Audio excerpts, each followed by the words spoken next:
Welcome back to the channel. So today I'm going to take you through changing a harmonic balancer on this 93 Mustang. I just got this car and I want to take a baseline dyno test on the car before we get too far along here so that I have a true getting started baseline for the project that we have ahead. However, the balancer is really bad. The harmonic balancers on these motors use an outer ring retained to an inner ring with a rubber retainer, and that rubber, when it gets old, cracks and comes out. It's possible for the outer ring to come right off. If it does, it smashes up all kinds of stuff. It can also spin on the inner ring, and since the outer ring is where the timing marks are, you can get a wrong timing value and so on. If this car had showed up for a dyno, I would have refused it. The balancer is just pure junk. So it's not really going to affect our power or anything to change the balancer, and I just don't want to run it without the balancer changed. So today we're going to go ahead and do that. Let me take you through a couple of the special tools that you're going to need. At the bare minimum, you're going to need a harmonic balancer removal tool. It's a tool like this. It's got a little end that'll go into the end of the crankshaft and a threaded rod that will jack the balancer out, and it's attached to the pulleys with either 2 or 3 bolts. Okay, so you're going to take the front pulley off, the threaded holes in the balancer where the pulley bolts to, you're going to bolt this removal tool to, and then you can safely jack that balancer off. So you're going to need that. The next tool that you should have is a harmonic balancer installer tool.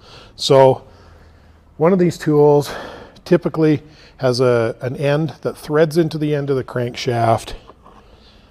It'll have an outer threaded rod that goes over. It'll be attached with a bolt like this, and then it'll have a tool like this that slides over. This end will contact the balancer. There's a big nut on here. You turn that on. As you thread that down, it'll press the balancer onto the motor. Now, why use a tool like this? The principal reason is that when you thread this stub into the crank, you can thread it in all the way so you've got full engagement of the threads, and as you're tightening it down, you're working these threads and not the threads in the crankshaft, so you're not going to strip the threads out of the crankshaft.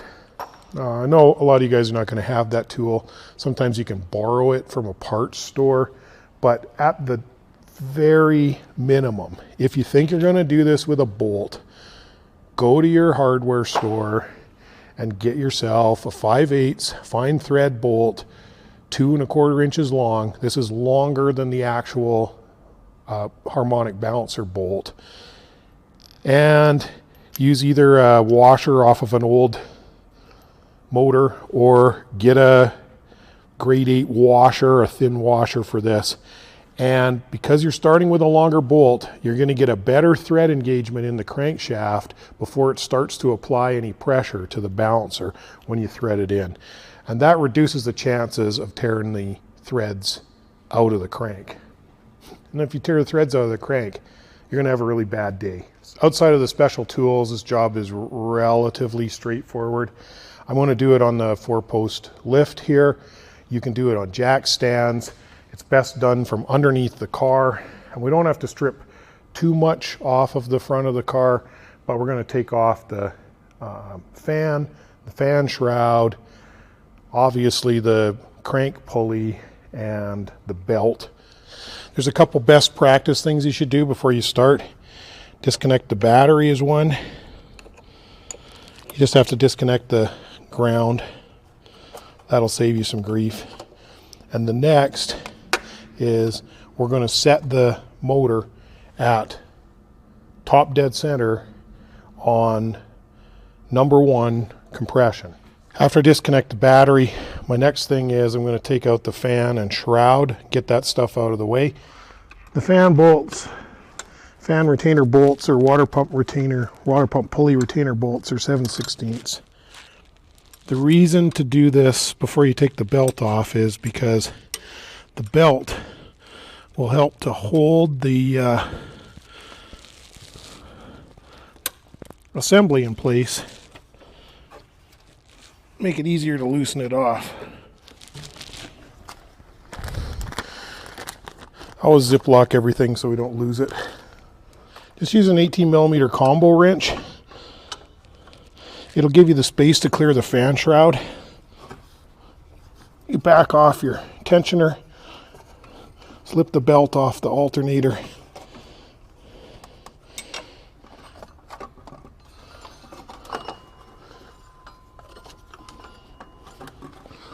You can pull it right out. Try not to let this plastic fan drop on the ground. So hold on to the fan when you're taking the last bolt out. The shroud just has 2 retainers up top. I disconnected the hose from the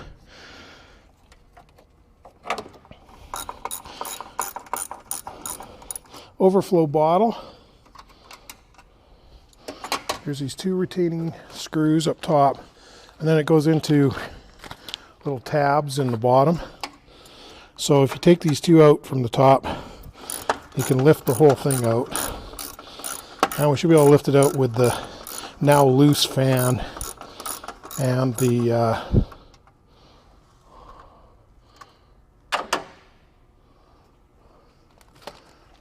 overflow bottle. Take the whole center out.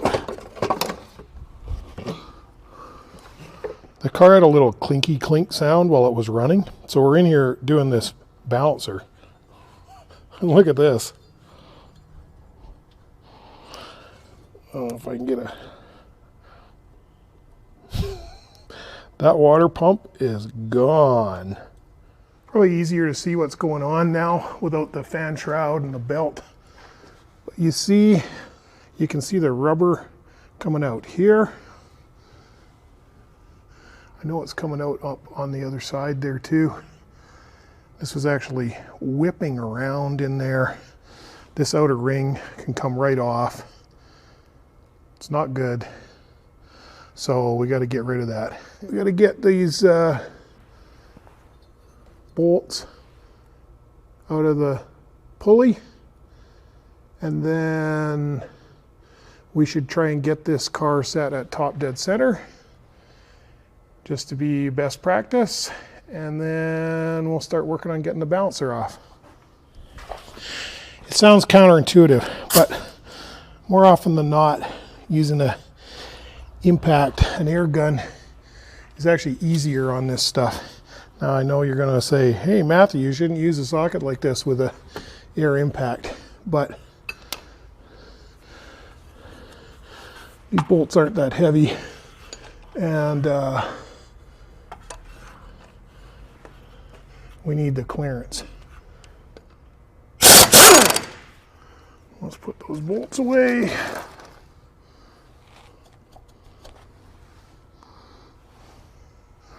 That comes out. I'm just going to try and clean this up a little bit in here.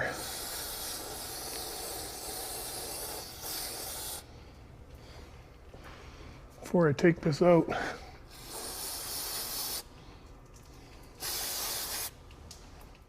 It might be a little easier to see now. You can see how the rubber here is coming out of this balancer.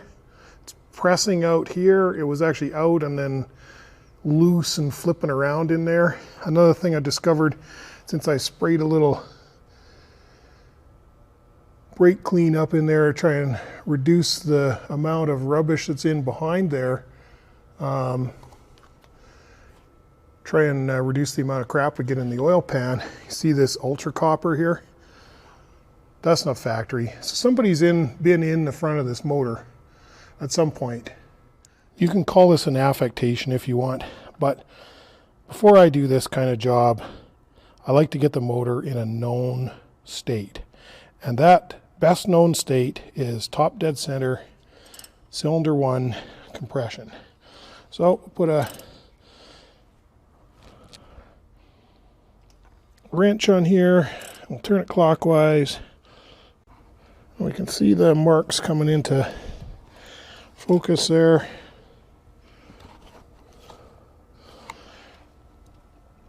That white mark is at 10 degrees. That's 10.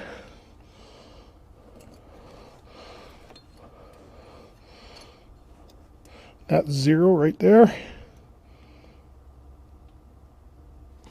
So that's 0. There, you can see it's right on 0. Now, how do we know we're at compression on number 1? Well, one of the easiest ways is to pop the cap off the distributor. Just note the rotor position. See how it's around there? And you note the number 1 plug position, which is around here, right? So the rotor's a little past the number 1 plug position. We know we're on compression.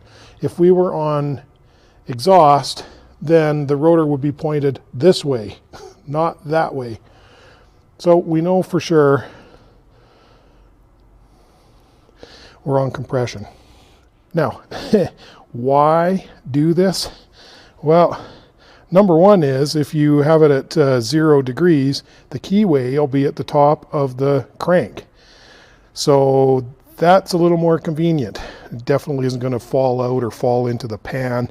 It shouldn't anyway because it captures the timing set, but why take crazy chances? And the other thing that happens is you end up with the front crank throw kind of blocking the oil pump drive shaft. So if someone's been in here, screwed around, didn't put the retainer ring on the oil pump drive shaft, it gives you a little bit of a second chance if you had to pull the distributor out that the oil pump drive shaft might not actually fall into the pan. That's why you do it this way. You might have guys screaming at you not to use air tools, but honestly the best way to do this is with an air impact. I have that impact gun set real low so as not to screw anything up.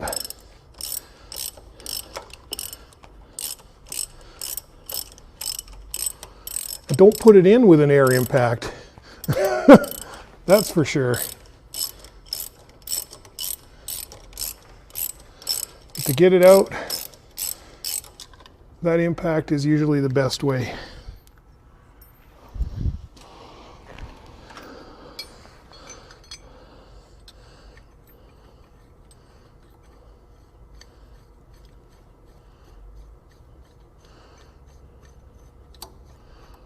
We'll thread our centerpiece in.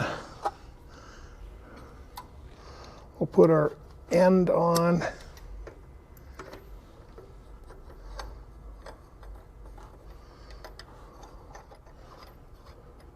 Okay, so now we're starting to jack that out. What we want to do is turn these bolts in. We want to turn these bolts in evenly. Okay, so these bolts have the same amount of thread, so we're going to turn them in until they stop.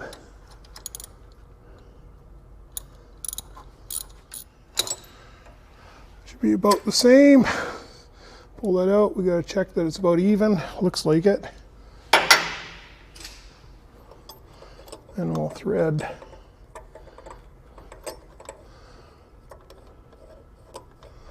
this in. Okay, usually I use a 1/2" drive ratchet for this. Try to make sure we're centered. Slack that just a little bit.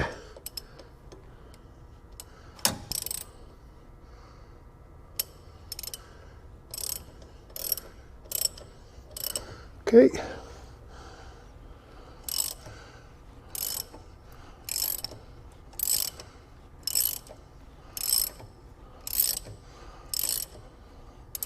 So that is coming off nice and easy. Hopefully you guys can see that.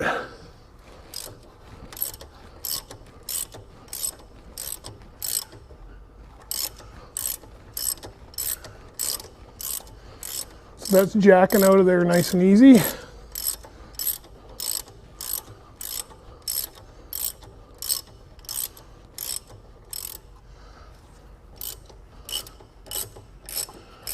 I guess better than being stuck. Now, this is a big heavy thing, so keep control of it when it's coming out. You'll feel it slacking off like that. There, then it should just come out by hand. There's your junky balancer. Goodbye forever. I'm not getting the special installer tool to work in this application because the balancer's too deep. I can't get on the nut. So we're going to do this the old school way. I've got the long crank bolt in there, and we're going to start tightening this down.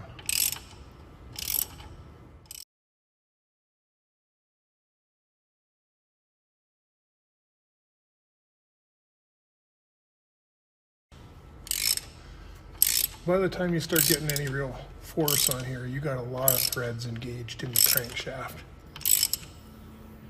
Once you have the balancer seated, pull the long bolt out, apply RTV sealant like Right Stuff or Ultra Black to the exposed keyway opening, then put the correct balancer bolt in and torque the bolt down. There's our balancer installed.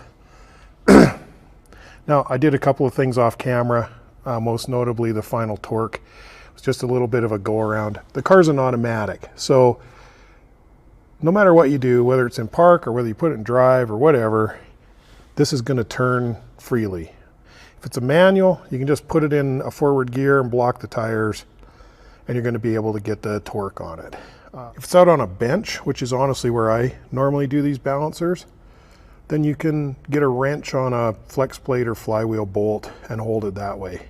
But I was having a heck of a time holding on to it. So what I ultimately ended up doing was putting a microfiber on a piece of pipe, kind of jamming it under the edge of one of these and then against the floor, so that I could get enough hold back on the balancer to get that final torque. I managed to get about 60 foot-pounds just by holding it with my hand, but you need to get 70 at the minimum. Now, another thing, you don't want to get too wound up about trying to get the maximum torque on here. It's not a bolt that's prone to come out that easily, so you don't have to worry about getting the maximum torque spec on there. 70 is good. It's not going to back off. Hey, thanks for watching. Don't forget to like, subscribe, comment, hit that notification bell so that you won't miss out on future videos.